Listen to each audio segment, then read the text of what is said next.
Olá! Na aula de hoje nós vamos falar sobre o Teorema de Pitágoras.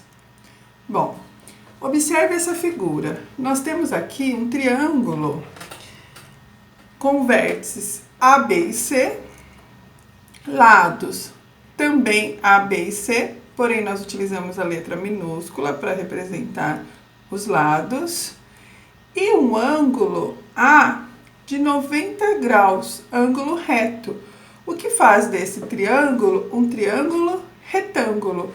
Toda vez que o triângulo tem um ângulo de 90 graus, ele é um triângulo retângulo. E quando nós formos tratar o Teorema de Pitágoras, sempre vai ser em triângulos retângulos, ou seja, triângulo que tem um ângulo de 90 graus.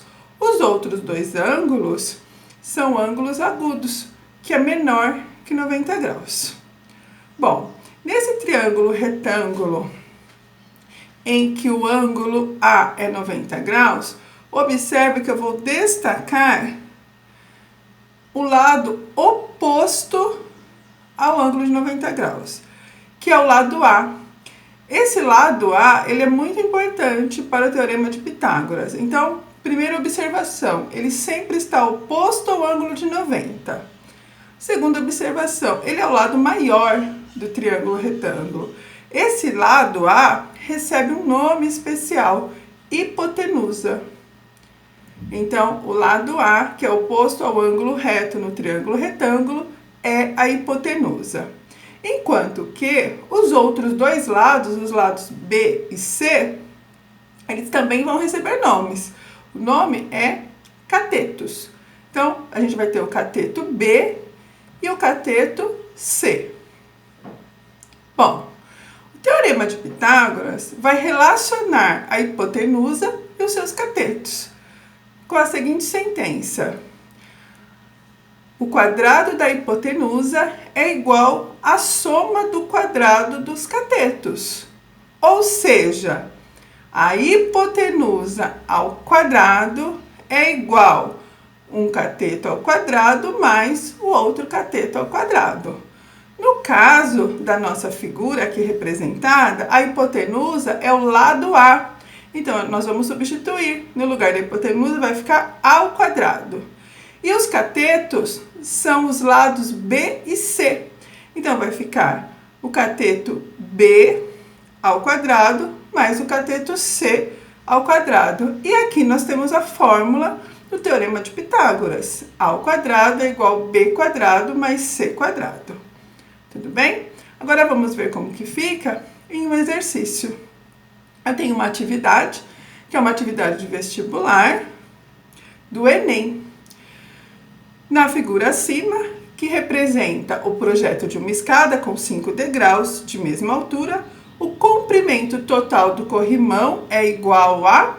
Bom, então a gente observa que o corrimão, ele é composto por 3 segmentos, ele é separado em 3 pedaços.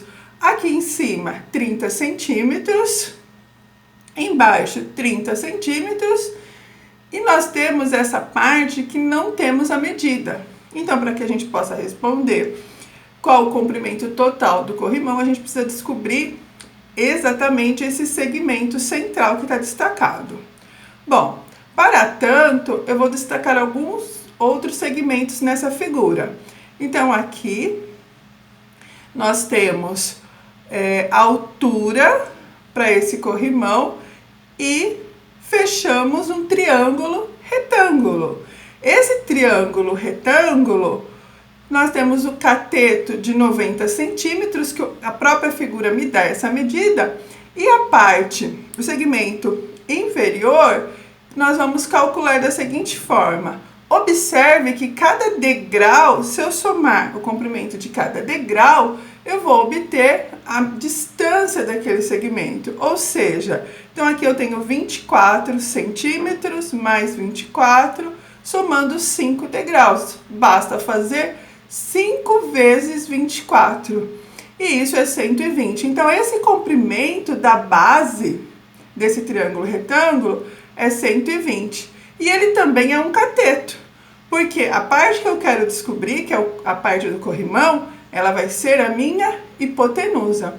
Então, aqui eu tenho um triângulo retângulo em que eu sei os dois catetos, o cateto com 90 centímetros e o outro cateto com 120 centímetros, e eu quero saber o comprimento do corrimão, que na figura é a hipotenusa.